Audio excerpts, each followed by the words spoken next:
Et c'est parti. Alors, donc, bienvenue dans ce webinaire. Avant de commencer, je voulais commencer par représenter We Take Care, que vous connaissez peut-être. En 30 secondes, We Take Care, on est une association qui mène des projets d'inclusion numérique depuis 2016, donc depuis assez longtemps. On a un mode d'action assez singulier dans le monde associatif, dans la mesure où, à la fois, on a une activité assez grosse de conseil. Donc, on accompagne les collectivités territoriales, les opérateurs de services, les grands réseaux associatifs pour les aider à mettre en place des projets d'inclusion numérique. Donc, ça, c'est peut-être quelque chose que vous voyez moins parce qu'on en parle un peu moins sur les bons clics. Par ailleurs, on a tout un travail de développement de solutions numériques et ça, je pense que vous êtes un peu plus sensibilisé à travers les bons clics. Vous êtes, pour beaucoup d'entre vous, utilisateurs des bons clics. Et ensuite, on a évidemment participé à mettre ce sujet en lumière et donc à faire ce travail de sensibilisation dans l'écosystème social sur cette problématique de l'inclusion numérique. Euh, les bons clics, je pense qu'une grande partie des gens sont familiers. Si ce n'est pas le cas de tout le monde, rappelez en quelques secondes que effectivement, c'est une plateforme pédagogique gratuite pour accompagner des publics en difficulté avec le numérique et qu'en fait, il y a une double entrée, à la fois quand on est aidant, et c'est le cas pour vous aujourd'hui, on retrouve un certain nombre de contenus pour soit monter en compétences, approfondir des sujets, s'outiller, donc des ressources pédagogiques à projeter en atelier, une capacité de suivi de ces apprenants. Donc il y a un grand nombre de ressources qu'on développe avec nos équipes pédagogiques. Et par ailleurs, de plus en plus, ce qu'on travaille, c'est une entrée directement côté apprenant, avec des ressources que les apprenants peuvent consulter en autonomie, en semi-autonomie, tout dépend un peu comment vous organisez ces choses-là. Voilà, donc les bons clics, plateforme pédagogique avec cette double entrée aidant-apprenant. Et aujourd'hui, on a plus de 60 000, même de 65 000 aidants inscrits. Euh, alors, comme je l'ai dit tout à l'heure, on a le plaisir d'accueillir aujourd'hui Thibault Largeron, qui est le responsable national de SOS Famille Emmaüs, qui est une association qui accompagne les personnes en difficulté financière, en situation de malendettement. Et je pense que Thibault pourra nous aider à définir ce qu'est le malendettement versus le surendettement. Donc, pour commencer, pour te lancer, Thibault, est-ce que tu peux présenter l'histoire de SOS Famille Emmaüs et son action de lutte contre le malendettement, sachant que dans ma question, ça m'intéresserait que tu nous expliques deux choses. D'une part, ce que j'ai souligné tout à l'heure, cette distinction malendettement, surendettement. Et d'autre part, il y a quelque chose qui m'intéresse même dans votre nom, c'est le fait que vous vous concentriez sur les familles. Et donc, est-ce que c'est encore le cas? En tout cas, pourquoi est-ce qu'il y a ce terme de famille dans votre nom et en quoi il raconte ce que vous faites? Oui, merci beaucoup déjà Paul de nous avoir invités. Donc peut-être voilà, SOS Famille Emmaüs, c'est pas très connu et vous connaissez sûrement le mouvement Emmaüs.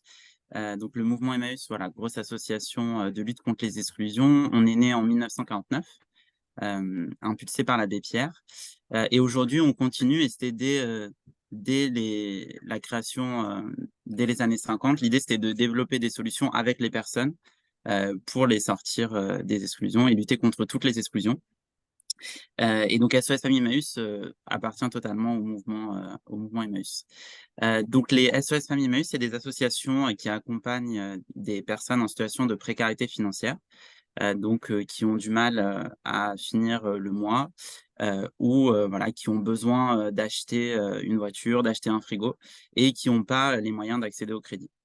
Peut-être historiquement, donc le premier SOS Famille Emmaüs, il a été créé en 1967 et à l'époque, c'était assez innovant dans l'inclusion financière parce qu'on proposait des avances financières sans frais ni intérêts.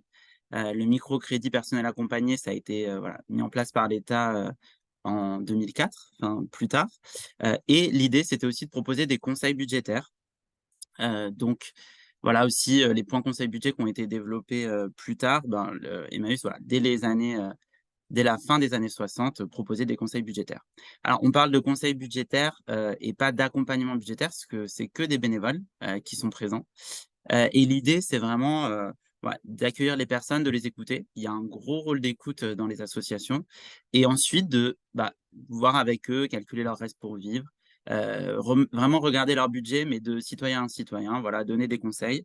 Et puis d'essayer de trouver la solution individualisée. Et donc, c'est vraiment la force de ce réseau, c'est de proposer des solutions sur mesure individuelle. Ça peut aller, réorienter la personne, vers, des associations partenaires, vers le surendettement. Ça peut être de renégocier les dettes. Voilà, j'ai un exemple en tête, mais une personne, qui avait, son mari était décédé. Elle avait une dette, aux pompes funèbres et voilà, qu'elle avec une toute petite retraite et en fait, les bénévoles ont appelé, ont expliqué: «Ben, on est Emmaüs, on l'accompagne, voilà, enfin, si vous voulez qu'elle vous rembourse, elle pourra vraiment le faire, sur 20 ans». Le créancier a accepté, ben, d'effacer la dette, et souvent, voilà, on arrive à effacer une partie des dettes. Hem et puis il y a, tout un aspect aussi, enfin, bah, de proposer des avances financières, sans frais ni intérêts. Ça, on y reviendra peut-être, mais c'est, voilà, aussi une des actions possibles, dans la palette des outils des SOS Famille Emmaüs. Et c'est marrant, donc tu posais 2 questions. Pourquoi le nom, SOS Famille Emmaüs? Et alors c'est, un grand débat dans le réseau. C'est le nom, voilà, de la première association qui a été créée en 1967. Aujourd'hui, il y en a 62 un peu partout en France. Et à l'époque, en fait, l'association est vraiment, est née, pour, aider une famille. C'était, une femme qui avait, 3 enfants. Son mari travaillait à la SNCF, ils avaient un logement de fonction et puis son mari est décédé. Elle arrivait plus à payer son loyer, et elle a été expulsée. Elle s'est tournée vers Emmaüs, vers une communauté. Donc il y avait une bénévole, là-bas, voilà, qui s'est dit: «Comment on peut les aider?» Elle a commencé à appeler tous les bailleurs sociaux et tout le monde lui disait: «Ben, on peut pas trop accepter quelqu'un qui a une dette de loyer parce qu'on sait que, voilà, elle pourra pas, payer son loyer».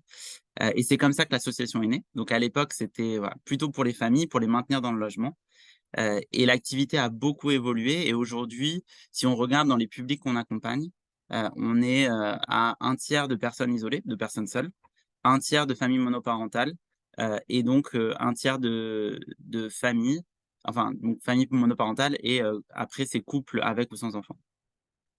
Voilà et sur la notion de mal-endettement, c'est aussi, quelque chose, mais c'est la richesse du milieu associatif sur lequel on se réinterroge.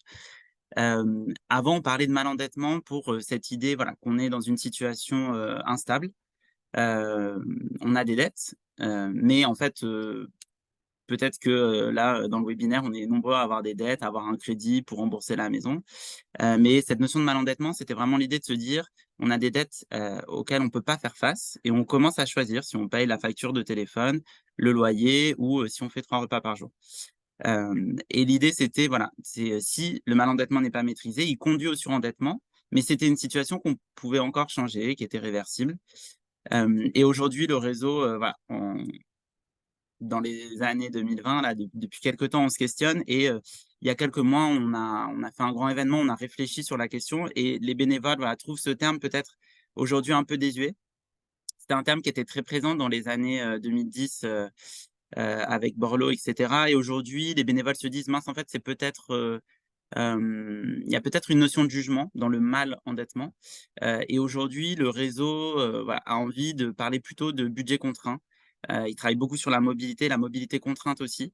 Mais voilà, de se dire on n'est pas seulement dans les dettes, mais on est aussi sur des personnes qui travaillent et qui, ne peuvent, pas faire face, à leurs dépenses, notamment avec l'augmentation des charges contraintes. Donc voilà, aujourd'hui, on parle plutôt endettement, budget contraint, on est un peu revenu sur cette notion de mal-endettement. Merci beaucoup pour ta réponse à ma question à tiroir. Heu Exercice pas facile. Je t'en propose une autre, j'espère avec un peu moins de tiroirs. En tout cas, ça m'intéresserait, que tu as très bien décrit, globalement un peu ce que vous proposez. Ça m'intéresserait que tu nous décrives un peu alors un ou plusieurs parcours types, en fait, de personnes accompagnées par, SOS Famille Emmaüs, à la fois côté, conseil budgétaire et aussi, côté avance, budgétaire. Moi, je trouve que c'est ça aussi qui est assez frappant et assez singulier et intéressant dans votre organisation, que c'est que vraiment vous prêtez de l'argent en propre à des personnes. Voilà, donc ça m'intéresserait que tu puisses décrire un peu ces deux grands types d'accompagnement que vous faites. Oui, donc ça, je l'ai pas dit, mais c'est important déjà de souligner que toutes les personnes qui viennent voir un SOS Famille Emmaüs sont orientées par un travailleur social. Voilà, les bénévoles sont vraiment conscients qu'ils sont que «bénévoles» entre guillemets et dès le début, dès la création du réseau, il y avait vraiment, dans les premiers textes, on retrouve cette idée de travailler main dans la main avec un professionnel de l'action sociale, que voilà, d'être sûr que la personne, elle a bien, tous ses droits sont ouverts, avant qu'elle s'adresse au SOS Famille. La personne, souvent arrive avec, ben, une recommandation du travailleur social qui a déjà fait en fait toute une analyse. Et l'idée, deux exemples, une personne qui arrive et qui va vouloir déjà être vraiment raconter sa version des faits, c'est ce que disent les bénévoles. On accompagne souvent des gens qui ont eu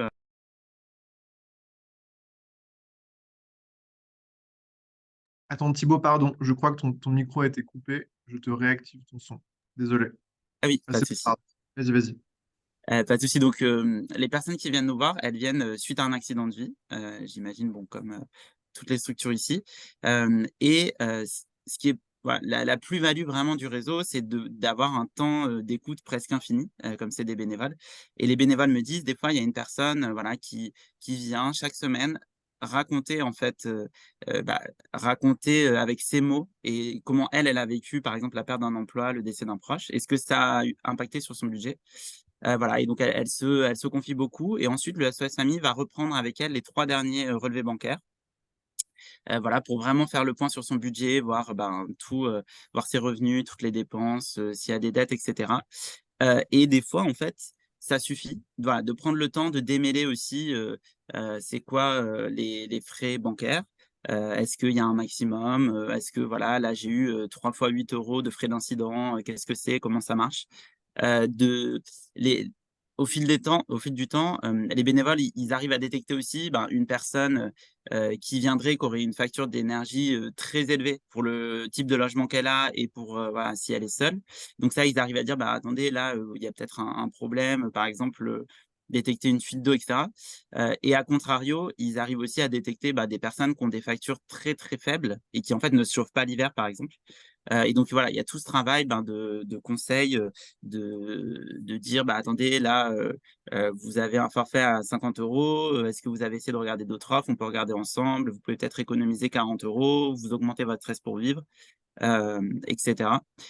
Et puis des fois, il y a des personnes qui arrivent et l'exemple vraiment aujourd'hui prégnant dans le réseau, c'est une personne sur 2 qui est orientée vers un SOS Famille Emmaüs pour une question de mobilité et là, c'est souvent des gens qui travaillent ou qui sont en recherche d'emploi, qui ont pas, accès au crédit, qui peuvent pas acheter une voiture, mais qui en ont besoin. Et là, voilà, pareil, on regarde quand même le budget, on regarde, la capacité de remboursement de la personne, suivant où elle habite, son reste pour vivre et cetera. Et là, le SOS Famille peut alors il y a 2 possibilités, j'en ai pas parlé, mais les SOS Famille Emmaüs font aussi du microcrédit personnel accompagné, en partenariat, voilà, localement avec des banques. On en fait à peu près 200 par an. Et puis si la personne, on sent que voilà, elle, peut-être que la banque acceptera pas son dossier ou, si elle a un reste pour vivre, très faible, ou ça nous arrive aussi, voilà, de se dire: «Bon, la personne, elle a vraiment une capacité de remboursement nulle, mais elle a une promesse d'embauche, donc ça va quand même la faire basculer dans du voilà, sur, un budget plus stable et donc là, le SOS Famille propose une avance financière. Donc là, il y a une convention qui est signée entre le SOS Famille, et la personne. Et ce qui est intéressant, voilà, nous, notre idée, c'est de disparaître, hein, si le microcrédit personnel accompagné un jour, répond complètement à ce pourquoi il a été créé. Mais aujourd'hui, on le voit encore, en fait, il y a beaucoup de ménages qu'on accompagne qui n'ont pas accès au microcrédit personnel, et qui, par contre, on leur propose une avance financière, et ils arrivent à rembourser et ça leur permet d'acheter, une voiture, dans, 1 cas sur 2. Mais aussi ça peut être, voilà, d'accéder à une formation, d'acheter un frigo, et les avances, on en fait 1 500, par an et c'est sans frais ni intérêt et c'est là aussi, en fait, un peu l'idée de travailler en partenariat aussi avec d'autres acteurs associatifs ou, avec, d'autres, acteurs du travail social. C'est de se dire, si on sent que la personne, elle va peut-être pas passer les critères du microcrédit personnel accompagné, de l'orienter vers un SOS Famille. Parce que là, c'est sur nos fonds, c'est sur les fonds Emmaüs et du coup, c'est un peu plus souple dans l'attribution de ces avances. Et après, elle rembourse 10 €, 50 €, 80 €, c'est vraiment en suivant, sa capacité de remboursement. Très clair, merci beaucoup. Et ce que je trouve intéressant dans Ah, je dans... t'entends plus. Ah, tu m'entends plus? Ah ça y est, c'est bon. Ok, c'est bon, tu m'entends? Oui. Super. Oui, ce qui m'intéressait dans ce que tu disais, c'était la question des bénévoles. Et justement, la question que je me pose, c'est quand même des enjeux assez techniques si on le conseil budgétaire. Donc, comment est-ce que vous enfin, comment est-ce que vous sélectionnez vos bénévoles à la fois, enfin, est-ce que c'est des gens qui ont déjà une expérience dans le milieu, je sais pas, par exemple bancaire, ou est-ce que pas forcément, mais du coup, c'est une formation à l'entrée, etc. Enfin, comment vous faites pour avoir des bénévoles qui soient quand même assez vite opérationnels sur des questions qui peuvent se révéler techniques? Alors sur les profils de bénévoles, c'est assez varié, mais c'est aussi la richesse. En général, il y a une équipe, avec, voilà, une ancienne assistante sociale, un ancien banquier, enfin bon, là je caricature un peu, mais en tout cas, voilà, avec des profils vraiment différents. Et c'est assez utile d'avoir, ben, toutes ces compétences différentes comme tu dis. Et puis après, bien sûr, donc c'est 62, associations indépendantes et nous, Emmaüs France, voilà, on a pour mission un peu d'animer, ce réseau et de leur proposer des outils, des formations. Et il y a une formation, bien sûr à l'entrée, du bénévolat. Et puis après, il y a des formations, ben, tout au long de l'année, sur, différentes approches. On est preneur aussi de mutualiser peut-être ces formations, avec d'autres acteurs. Mais notamment là, hier, on était à Lyon avec les SOS Famille Emmaüs de Rhône-Alpes. Il y avait, même une là, voilà, c'est eux qui nous disent aussi ce qu'ils rencontrent sur le terrain et là, ils nous parlaient beaucoup de en fait, dans les personnes qu'ils accueillent, de plus en plus de troubles psychologiques et d'avoir, voilà, une formation et des billes pour savoir comment réagir, comment réorienter ces personnes. Pardon, tu m'entends? Oui, Petit sujet de micro. Alors, ça m'intéresserait qu'on s'attarde un peu sur la question de l'impact. Comment est-ce que vous mesurez, estimez l'impact finalement à la fois de l'accompagnement et enfin, de l'accompagnement au sens conseil budgétaire et aussi des avances sur la situation des personnes avec qui, enfin, que vous accompagnez de vos bénéficiaires? oui, l'année dernière, en fait, le réseau, enfin, ça remontait déjà à quelques années, mais avec, voilà, la crise du covid. Après, on avait fait des réunions, avec, dans chaque région pour que les SOS Famille Emmaüs, réfléchissent sur le projet associatif et il était quand même beaucoup ressorti, hem, le justement la pour les bénévoles en tout cas, avoir l'impression d'être un peu un pansement, sur, une jambe de bois, de se dire: nous ce qu'on fait, c'est chouette en fait, on permet à des personnes, ben, de rétablir leur budget, de se remettre à plat et puis 2 ans, 3 ans après, ils reviennent nous voir. Et voilà et est-ce qu'on est vraiment utile? En fait, on leur permet de relever la tête de l'eau, mais pas beaucoup plus et le réseau nous a demandé, donc ça fait, 4-5 ans, qu'on est vraiment sur ces questions-là, nous a demandé bah, d'interpeller, les pouvoirs publics et de modifier, en fait, la loi pour avoir cet impact de dire: on lutte contre la misère sur le terrain, bien sûr, mais on lutte aussi contre les causes de la misère parce que sinon, en fait, ça pourrait être infini. Et nous, notre but, c'est aussi un jour, on l'espère, de disparaître. Et donc, voilà, on a, donc commencé, à interpeller, les pouvoirs publics. La Banque de France est assez proactive, donc, voilà, ça avance quand même, assez vite. Depuis 2020, il y a eu le plafonnement, des frais d'incidents bancaires pour, les personnes en situation de fragilité. Il y a eu aussi, des espaces qui ont été créés, les conseils départementaux de l'inclusion financière par la Banque de France, donc, voilà.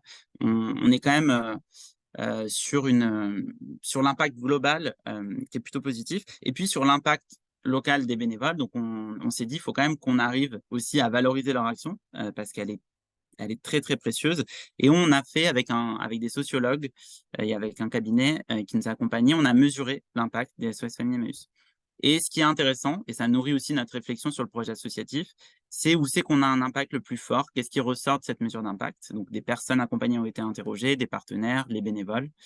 Là où les impacts sont les plus forts, c'est, déjà dans, le fait de rassurer la personne, le fait qu'elle se sente comprise, entendue, voilà, qu'elle se sente en confiance d'avoir des solutions.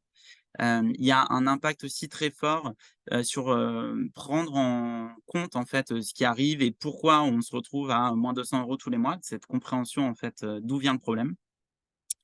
Il y a aussi, ben, un impact, direct, en fait, avec les avances financières de maintien dans le logement, d'accès à l'emploi. Et sur l'accompagnement budgétaire, c'est assez intéressant parce que c'est aujourd'hui, peut-être l'impact, le plus, faible, le plus modéré du réseau. Et donc les bénévoles, voilà, s'interrogent en ce moment, est-ce que c'est quelque chose qu'on veut vraiment développer? ou est-ce que c'est quelque chose qu'on veut développer mais en partenariat? Et aujourd'hui, on l'a dit, en fait, c'est les SOS Familles, c'est vraiment un travail, de partenaire. Les personnes sont orientées par des travailleurs sociaux d'autres associations. Hem Et on travaille aussi beaucoup en réorientant les personnes. Et je donne un exemple, mais on travaille avec, Crésus ou avec, d'autres acteurs, qui proposent, de l'éducation financière, de la sensibilisation aux questions budgétaires. Et ça, les SOS, voilà, se disent: «Est-ce que c'est bien notre rôle de le faire?» Parce qu'aujourd'hui, a priori, notre impact, il est plutôt modéré. Donc est-ce qu'on travaille encore plus avec les personnes ou est-ce qu'on se forme encore plus? Tu l'as dit tout à l'heure, mais voilà, il faut, ça demande vraiment de se former sur ces questions-là, et de monter en compétences encore plus que ce qu'ils font aujourd'hui. Mais on a réalisé une mesure d'impact, je pourrais la mettre tout à l'heure dans le chat, mais qui est assez intéressante, et qui montre vraiment en fait la plus-value du réseau et c'est vraiment, voilà le côté avances financières qui peuvent être assez libres en fait, puisque c'est vraiment, je le disais tout à l'heure, mais c'est des fonds qui viennent du mouvement Emmaüs, et donc on en fait, un peu ce qu'on veut. Même si l'idée c'est pas bien sûr de proposer une avance remboursable à une personne qui pourrait pas la rembourser, parce que sinon ça n'a pas de sens, on la met encore plus en difficulté. Et l'écoute et le non-jugement, voilà, là les gens, se sentent vraiment écoutés et c'est vraiment aussi la plus-value des bénévoles. Merci. Alors, petit message aux personnes qui nous écoutent. On va passer aux questions dans 7 ou 8 minutes. Donc, vous pouvez déjà en poser dans le chat si notre échange vous inspire des questions. Vous nous avez aussi envoyé des questions dans le formulaire qu'on vous a envoyé en même temps que l'invitation. Donc, on a déjà quelques petites questions que vous nous avez posées. Mais voilà, vous pouvez déjà les poser et je pourrai les sélectionner. Vous pouvez aussi attendre 9h45 et vous pourrez les poser à l'oral si vous le souhaitez. Euh, alors oui, une ou deux petites questions pour conclure, un peu d'ouverture. SOS Famille Emmaüs Nanterre fait partie du consortium d'acteurs qui ont lancé les applications Pilote dépenses et Pilote budget. Nous, ces applications nous intéressent euh, dans la mesure où cette question de l'inclusion financière, on l'approche à travers le prisme de l'inclusion numérique et de ces nouveaux enjeux d'inclusion financière qu'a généré le numérique. Et du coup, ça m'intéresse de quelle manière est-ce que, selon toi, ces outils numériques permettent-ils de mieux gérer son budget? Comment tu vois l'impact du numérique? On pourrait même élargir la question finalement, comment est-ce que tu vois l'impact du numérique à la fois bénéfique et potentiellement négatif sur la capacité de gestion budgétaire? Donc nous les applis, en fait, c'est un peu ce qu'on disait tout à l'heure, voilà et c'est souvent les associations, voient quelque chose qui n'existe pas, inventent, et puis après, proposent, enfin voilà, des solutions un peu innovantes et c'est vrai que nous, voilà, 67, Emmaüs, était un peu pionnier, proposait plein de choses et depuis le réseau s'est un peu mis dans une routine aussi, d'accompagnement, voilà, avec, des outils en plus qui ont été faits, des procédures, pour assez cadrer les choses. Comme on le disait tout à l'heure, c'est que des bénévoles. Et le SOS Famille Emmaüs de Nanterre, lui, voilà, est toujours un peu dans cette dynamique d'innovation. Donc ils ont développé une première application, pilote, budget. Et nous, on s'en sert beaucoup, avec, des publics plutôt jeunes, ou, voilà, des personnes qui, travaillent et on s'est rendu compte, on fait souvent des ateliers, pour sensibiliser au budget. Donc c'est pas de l'éducation financière, mais c'est vraiment, voilà, parler budget, avec, des étudiants, avec des personnes suivies par des missions locales. Et on se rend compte en fait qu'il y a vraiment, des notions qui sont inconnues, c'est quoi le reste pour vivre? Comment on calcule son budget? Est-ce qu'une personne qui gagne 3 000 € par mois peut emprunter? Bah, en fait, on peut pas y répondre à cette question si on n'a pas toutes ces charges et toutes ces dépenses. Et donc l'application, vraiment nous, on le voit, elle marche bien, sur le public, alors elle suivant, les associations, il y en a qui nous disent: «Ça marche partout», il y en a qui nous disent: «Ben, nous, ça marche pas très bien». Mais en tout cas, nous, quand on fait des ateliers budget et quand on la propose, à un public 20-30 ans, elle est assez ludique en fait, ça permet de voilà, on rentre soi-même, on arrive à calculer son reste pour vivre et du coup, on se rend compte de ce qu'on peut dépenser chaque mois. Et pilote dépenses, là, l'idée, bah, c'était d'avoir ce qui manquait un peu dans la première application, mais de suivre son budget, tout au long du mois. Et on a eu l'année dernière, où on avait peu animé les applications, parce que voilà, on avait un changement de développeur et cetera. Et le collectif là qui anime les applis, on s'est rendu compte qu'elles ont été plus téléchargées l'année dernière où on faisait aucune publicité, qu'au cours des, 4 premières années d'existence, de pilote budget. Donc, c'est des applis qui marchent assez bien. Aujourd'hui, bon, les banques proposent toutes leurs applications de suivi budgétaire. La plus-value de ces applis, c'est qu'elles ne sont pas reliées à un compte bancaire justement, qu'elles sont anonymes, gratuites. Donc voilà, en fait, c'est complémentaire. Après, il y en a qui utilisent l'appli de leur banque et c'est très bien aussi. Et sur l'impact du numérique, ben, nous, on essaye vraiment de relayer, ce que vous faites à We Take Care, mais nous, ce qu'on voit, l'impact du numérique, il existe déjà sur nos bénévoles. Parce qu'on a des bénévoles plutôt âgés, et en fait, même nous, voilà, en tant qu'organisation, tête de réseau, associatif, souvent on passe beaucoup par le numérique, et c'est quelque chose qui marche, mais il y a aussi quand même besoin de contact humain, d'humain, et on est assez, voilà, aujourd'hui, nous, ce qu'on dit, c'est que ça peut être des bonnes solutions, mais qu'aujourd'hui, ça a l'air quand même plutôt de produire de l'exclusion. Un exemple, mais là où on alerte les banques, c'est, aujourd'hui, une personne qui, est à l'aise avec le numérique, en fait, elle fait un virement gratuitement depuis chez elle, elle a accès à ses relevés bancaires. Une personne qui est exclue du numérique, c'est la double peine parce qu'elle doit aller faire son, virement au guichet qui est payant, et nous, on a des cas de personnes qu'on accompagne. On demande les 3 derniers relevés bancaires, qui sont numérisés. Et quand on demande une impression, quand la personne demande à certaines banques de réimprimer des relevés bancaires, c'est 10 € par relevé. Donc c'est vraiment la double peine, et ce qu'on dit, c'est, pourquoi pas, mais attention, ben, à ce que ça exclue pas encore plus, les personnes, les plus fragiles. Merci. Et c'est la fin de cette première partie du webinaire qui était notre petit échange. Donc voilà, on va passer aux questions du public. Il y en a déjà dans le chat et j'en ai reçu aussi par mail. Je vais commencer déjà par le chat. Dites-nous aussi si vous voulez intervenir euh, à l'oral. Donc il y a une première question de Gaël Maury qui travaille chez Famille Rurale Corrèze. Y a-t-il des critères spécifiques pour orienter quelqu'un vers SOS Famille Emmaüs pour un microcrédit perso? Exemple, être interdit bancaire. Alors non, vous pouvez vraiment, enfin le mieux c'est de prendre contact avec l'association SOS Famille MS de votre territoire. Ils pourront, du coup voilà, vous expliquer vraiment ce qu'ils font. Il y a des SOS Familles qui ont développé de la location, solidaire de véhicules. Donc voilà, il y a plein d'actions aussi, vraiment, très locales.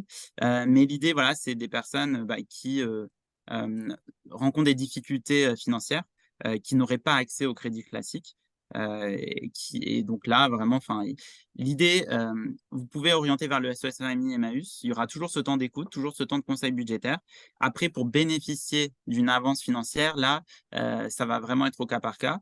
L'idée, c'est qu'il y ait une capacité de remboursement ou alors qu'il y ait quelque chose qui fasse basculer la personne et on sait qu'elle aura cette capacité de remboursement dans quelques mois. Sinon, c'est pas, voilà, de faire une avance, financière, à une personne qui pourrait pas la rembourser, c'est la mettre en difficulté.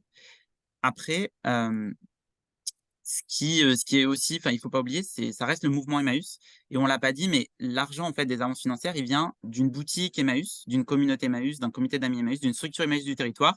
Quand vous vous donnez des objets, quand vous achetez des objets, en fait, vous participez, voilà, à ce qu'Emmaüs gagne de l'argent et cette action, il est réinvesti dans de l'action sociale comme les SOS Famille Emmaüs, mais aussi dans des dons. Donc un exemple, le SOS Famille Emmaüs de Lyon, il peut proposer des avances financières du conseil budgétaire, mais il peut aussi, dans certains cas, proposer des dons financiers directement si la personne a vraiment un responsable négatif. Le SOS Famille Emmaüs peut être en mesure, soit lui-même, soit une autre structure Emmaüs du territoire, mais de faire des dons. Donc il faut vraiment pas hésiter, voilà, à prendre contact sur le territoire pour voir justement s'ils font du don ou pas. C'est quelque chose qui a été développé aussi ces dernières années, parce que de plus en plus de personnes avaient une capacité de remboursement négative et l'idée, voilà, c'est comment on peut aider? Bah, des fois, enfin, ça passe par le don. Hem, Merci. Est-ce qu'il y a des personnes qui veulent prendre la parole? Peut-être vous laisser 10 secondes pour vous signaler, sinon j'ai plein d'autres questions que vous nous avez envoyées. je sais pas, il y a Ah, Salimata Sissoko. Ouais, su- ouais, bonjour, Bonjour. je vous remercie. J'ai écouté avec attention, vraiment, c'est intéressant. Et nous, je suis l'association Maman Sans Frontières. Et nous sensibilisons déjà les personnes qui ont des difficultés, déjà, qui ont des difficultés pour utiliser les outils numériques et pour les sensibiliser en attendant qu'ils viennent chez les professionnels pour avancer. Donc, ce que nous cherchons maintenant, c'est les outils numériques et les mettre à leur disposition et les accompagner et à utiliser déjà le BABA. Et après, si vous pouvez les aider. En ce moment, nous sommes en train de mettre de chercher des ordinateurs portables et pour mettre à leur disposition afin de les sensibiliser. Est-ce que c'est Emmaüs Connect, vous avez la possibilité de nous faire des dons d'ordinateurs parce que les personnes qu'on accompagne ont vraiment du mal à acheter les ordinateurs. Et ça, ça fait écho à une autre question sur Emmaüs Connect ou France Service. Et tout à fait, en fait, donc le SOS Famille Emmaüs, lui, va plutôt, dans ce cas-là, il proposerait plutôt une avance remboursable. Donc, il achèterait un ordinateur et le ménage rembourserait 10 euros, 20 euros par mois. Par contre, bien sûr, Emmaüs Connect a des ordinateurs vraiment à tout petit prix. Et donc, voilà, c'est un autre acteur Emmaüs, mais on travaille bien sûr avec eux. J'ai vu une question dans la Vienne, malheureusement, il n'y en a pas. Il n'y en a pas partout. Il y en a 62. Sur le site d'Emmaüs France, vous pouvez trouver l'annuaire, mais je pourrais vous le renvoyer. Euh, et Il y a une après, en question- tant que Pardon, vas-y, je t'en prie. Vas-y. non, mais je vois, voilà, en tant que travailleur social, comment orienter un foyer vers un SOS Famille. En fait, s'il y en a un sur votre territoire, alors, suivant c'est des bénévoles, normalement, il y a une action départementale. Par exemple, en Vendée, c'est vraiment sur tout le département. Paris aussi. Et après, voilà, il y en a un à Lyon, il y en a un à Tarare, donc là, ça va être des périmètres un peu plus petits, mais n'hésitez pas s'il y en a un dans votre département à les contacter et vous pouvez orienter directement la personne, mais c'est mieux avant, voilà, peut-être de faire le point avec eux sur les documents dont ils ont besoin, même si souvent c'est le ménage lui-même qui les amène. Voilà, les spécificités. Alors, j'avais aussi une question par mail, mais je ne sais pas si c'est pertinent, donc dis-moi, qui était un peu sur la question de l'aller vers. Finalement, comment faire pour aider les personnes qui ne peuvent pas se déplacer? Est-ce que c'est quelque chose auquel vous réfléchissez? Eh ben, tout à fait. Alors, je trouve pas assez. Souvent, voilà, je tanne un peu les bénévoles parce qu'on vient de le dire, mais on n'est pas présent partout. Bon, c'est voilà aussi une volonté politique, peut-être une vision à avoir, mais on n'est pas présent en Seine-Saint-Denis. Voilà, il y a des départements où on n'est pas. Mais il y a cette idée de faire de plus en plus d'aller vers parce que le réseau, c'est quelque chose qui est un peu nouveau quand même pour le réseau, et notamment à Romans. Dans l'Isère, il y a la volonté avec les Restos du Cœur, hein, je le disais, mais l'idée, c'est vraiment de travailler en partenariat, mais de monter un véhicule en fait qui aille dans les villages voir les personnes, parce que c'est des personnes qui peuvent pas se déplacer. Donc voilà, on essaye vraiment de faire de plus en plus d'aller vers plutôt dans des zones rurales, parce que Emmaüs, c'est plutôt dans les zones rurales. Après, je sais qu'à Nanterre, voilà, je disais tout à l'heure, il y a une équipe assez dynamique. Eux, ils vont vraiment dans les écoles, dans le quartier, ils font de la distribution alimentaire aussi, ils font des ateliers budget. Donc, mais en tout cas, c'est quelque chose, je pense qu'il faut qu'on impulse plus, d'aller dans les missions locales, d'aller dans des associations jeunesse. On a beaucoup d'associations qui accompagnent des étudiants boursiers qui nous ont dit aussi, ben, il faudrait venir par les budgets. Voilà, leur donner aussi des conseils, des petites astuces. Et je vois une question dans le chat, quel est le montant maximum de l'avance financière? Ça dépend des associations, on est plutôt sur 3 000 euros. Et si on est sur plus, bah, on va plutôt aller vers le microcrédit personnel accompagné. Mais les avances sur fonds propres, c'est plutôt 3 000 euros. Sachant qu'en moyenne, on est quand même sur 1 000 euros. Donc, c'est souvent, il peut y avoir des très petits montants. Il peut y avoir, après, quand c'est acheter un véhicule d'occasion, là, on va être plutôt sur 3 500, 4 000 euros. Même si on sait que même ça, ça reste des montants assez faibles pour un véhicule. Et sur Toulouse, oui, complètement. Le SOS Famille de Toulouse est assez dynamique et ils viennent en plus de faire un partenariat vraiment renforcé avec Crésus. Donc, dans les mêmes locaux, il y a Crésus et Emmaüs pour avoir toute la palette. Voilà, Crésus a des compétences plus spécialisées dans le surendettement que nous, on n'a pas sur l'accompagnement des dossiers. Donc, euh, ouais, je vais essayer de vous trouver l'annuaire si Et vous le mettre dans ça m'inspire une question, enfin, les dernières réponses aux questions, ça m'inspire une question que j'ai pas eu le temps de te poser tout à l'heure. En lisant le rapport d'impact dont tu parlais tout à l'heure, il y avait quelque chose sur l'évolution des dépenses des bénéficiaires que ça venait couvrir. Mm. Je trouvais ça intéressant, il y avait notamment quelque chose sur les titres de séjour, qui était quelque chose que vous avez vu de mémoire arriver alors que ce n'était pas forcément au départ des dépenses qui étaient couvertes par les avances. Est-ce que tu peux nous expliquer un peu comment effectivement ces dépenses que vous aidez à financer et ces types de dépenses ont évolué au fur et à mesure du temps? Oui, ben quand le premier SOS Famille a été créé, on était vraiment sur le logement, donc loyer fluide. Et aujourd'hui, on est vraiment plutôt sur la mobilité, et aussi sur, tout ce qui va être, frais bancaires, frais d'incidents bancaires. Et tout à l'heure, j'ai vu une question sur le type de dette qui est pris, en charge. En fait, toutes les dettes peuvent être prises en charge. Alors, il y a certains SOS Famille Emmaüs qui, en fait, jouent un peu sur les mots. Par exemple, certains refusent les dettes de jeu, parce qu'ils disent, voilà, c'est pas le rôle d'Emmaüs, de rembourser ces dettes-là. Mais par contre, en fait, ils peuvent payer 2 mois de loyer, ce qui fait que la personne économise tout de suite 2 mois de loyer et a un montant pour rembourser, par exemple, ses dettes. Ou pareil avec le découvert bancaire, il y a des SOS qui disent: «En fait, on peut pas laisser les gens avec moins 800 € parce qu'ils arriveront jamais à combler le découvert» et en fait, ils vont avoir des agios et cetera, spirale infernale. Mais ils veulent pas directement verser l'argent sur le compte, pour que la banque, voilà, prenne 800 € et ce qu'ils font, ils payent 2 loyers dans la convention et ça permet à la personne, voilà, de combler son découvert pendant 2 3 mois, et après de rembourser, les loyers. Et autre Sur les question, pardon, Pardon, vas-y, je t'en prie. Non, c'est non, vrai je que voyais non, très atelier, ah, c'est sensibilisation, mobilité. très cool. Vas-y, vas-y. Non, mais pareil, en fait, vraiment prenez contact avec, voilà, l'association locale, qui, voilà, pourra vous dire si elle en fait ou pas. Là, il y a pas mal, d'associations qui sont en train de se former aussi, pour en faire, et sur, Toulouse, oui, en fait, l'idée, c'est que, justement, l'idée d'avoir un travailleur social, c'est que, c'est justement comme c'est que des bénévoles, ils se disent: «Mince, nous, on pourrait, voilà, ne pas connaître certains droits, on n'est pas», ce que tu disais, Paul, enfin, c'est quand même des compétences, l'action sociale, c'est assez complexe.